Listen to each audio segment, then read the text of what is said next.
Agora, explorando o povo eu brasileiro. queria só explorar um pouco a frase que o Bolsonaro disse, que o Lula está no fim da vida, que não tem mais futuro. O presidente Lula é mais novo que a minha mãe, 2 anos. E eu acredito que a minha mãe ainda tem muitos anos pela frente, está lúcida, uma pessoa que trabalha, que coordena a sua família.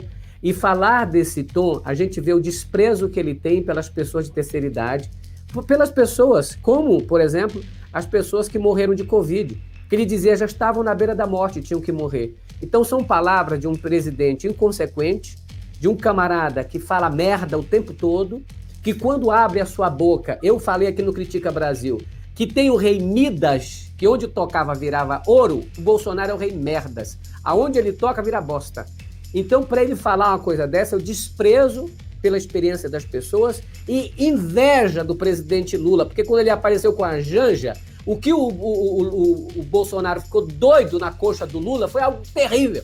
E todo mundo brincou com isso, porque o Bolsonaro não consegue fazer aquele, né, pé de chinelo, fazer aquele, né, aquele esforço lá, como é que é o nome daquilo, Thiago?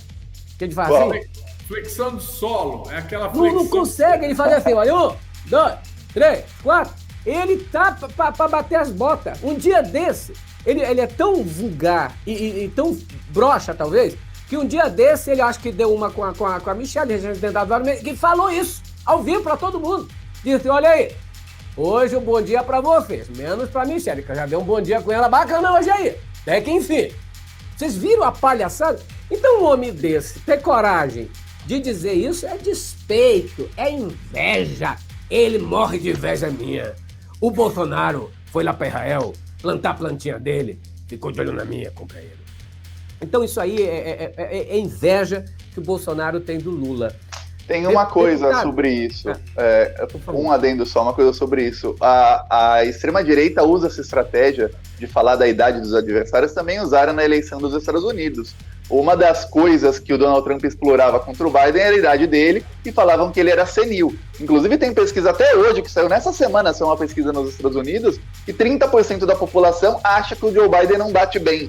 E 40% tem alguma preocupação com o estado de saúde dele, porque eles ficaram martelando isso na cabeça do povo por mais de um ano, no caso do Joe Biden. E agora o Bolsonaro usa a mesma estratégia no caso do Lula. Ele fala, o Lula é mais velho que eu, e nem é muito mais velho, mas vamos começar a bater nisso.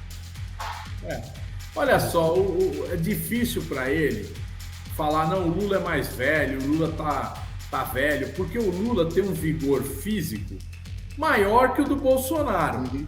Então, vê bem, os caras ficam, porque o Lula isso... Mas não tem... É só olhar a agilidade mental do Lula e a agilidade mental do Bolsonaro. O Bolsonaro é um nó cego, como a gente fala aí isso mesmo. Entendeu? Sabe o cara nó cego? Mente fraca? Né? Eu tinha um amigo que trabalhava comigo que o pessoal apelidou ele de mente fraca. Sabe? Porque ele não conseguia raciocinar rápido. O Bolsonaro é mente fraca, entende? Ele repete frases que foram preparadas para ele. Ele não tem capacidade de raciocínio. E o Lula não, o Lula dá banho, o Lula conversa, fala com o presidente da França, com o presidente da Alemanha, com o presidente da Espanha, dá um show. Enquanto o Bolsonaro vai andar de motocicleta lá nos Emirados Árabes, gente. É desproporcional, viu? É desproporcional. O Bolsonaro falando mal do Moro, e o Moro foi no Senado hoje, visitou e aproveitou para criticar o governo, a economia do governo Jair Bolsonaro, e diz que os precatórios é uma vergonha e que ele sente compaixão das pessoas que passam fome no Brasil. O Sérgio Moro, compelido, tadinho, mas com tanta compaixão, e disse, se precatórios passar, coitado desse povo. E aí ele chamou o governo Bolsonaro de irresponsável. Logo ele, que fez parte, não é, Thiago? Exatamente, foi ministro prendeu o Lula para o Bolsonaro ser eleito, depois virou ministro do Bolsonaro e ainda fez discurso hoje a favor do teto de gastos, que é a maior desgraça que aconteceu no Brasil. Um dos motivos do golpe foi para aprovar a PEC do teto de gastos, que a gente avisou, a gente chamava de PEC do fim do mundo. E aí o Sérgio Moro está lá defendendo a PEC do teto de gastos, que congela os investimentos e torce os investimentos públicos, e causa a pobreza do povo brasileiro. Tem várias amarras fiscais, mas o teto de gastos é, obviamente, a pior delas e está causando tudo isso. Aí ele finge que não. O Moro vai ter um grande problema para se colocar como oposição ao Bolsonaro, porque a gente vai lembrar o povo brasileiro, dia e noite, ele foi ministro do Bolsonaro. Mais do que isso, tem vários vídeos do Bolsonaro dizendo que, olha, era a missão do Moro prender o Lula, porque senão o Lula seria presidente hoje. Então vai ficar difícil para o Moro fazer um malabarismo dele. Então eles fazem isso. Tanto é que o diretor da ABIN hoje é o Alexandre Ramagem.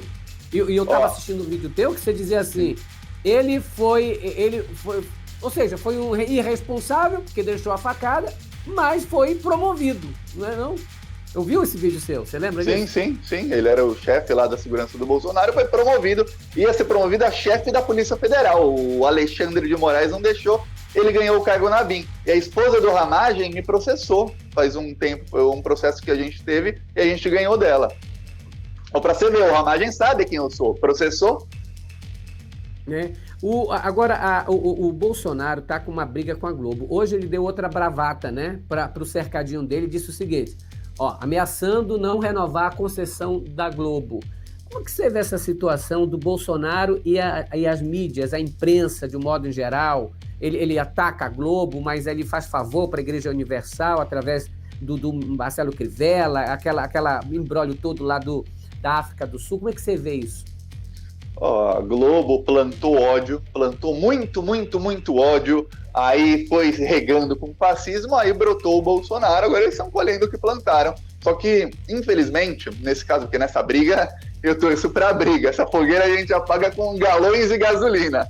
Mas, infelizmente, não passa, ele não pode simplesmente não renovar a concessão da Globo, porque isso depende do Congresso Nacional, e tem deputados que são donos de afiliadas da Globo, enfim, não passa no Congresso Nacional, e para mim, eu queria mais que tacassem gasolina nessa fogueira, que se explodam Bolsonaro, o Globo com Sérgio Moro no meio, tudo mais. Claro, ele vai tentar favorecer o SBT, a Record, mas são canais também que já, eu vou falar, eu sempre falo, uma menina, um menino de 5, 10 anos de idade, não assistem, jamais vão saber o que é assistir a Globo, a Record, jamais vão ter essa experiência que nós tivemos a vida inteira de esperar um programa de TV. Não, eles têm tudo na palma da mão no celular, então a TV vai virar igual o rádio, vai ter pouca gente escutando. Ainda que o rádio tem mais, porque não tem imagem, dá para escutar quando você está fazendo outra coisa.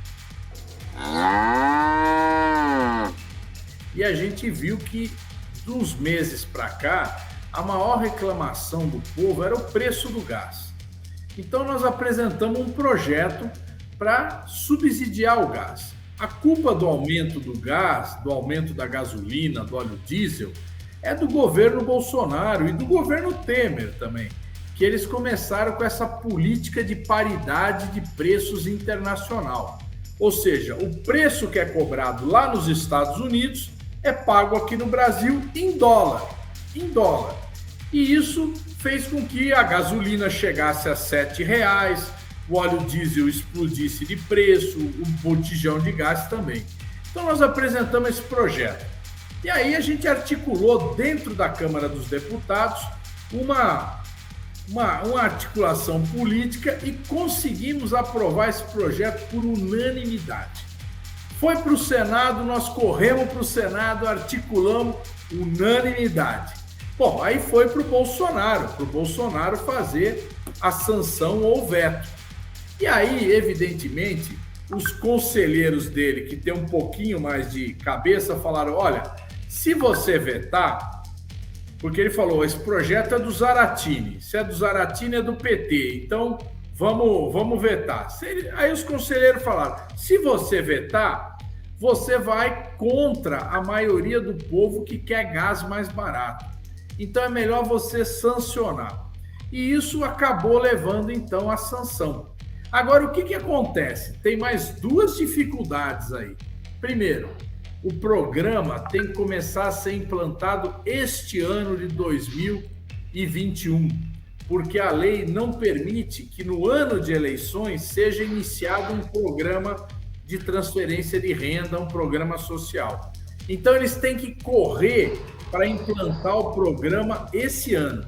Segunda coisa, tem que ter dinheiro no orçamento para sustentar o programa o ano que vem.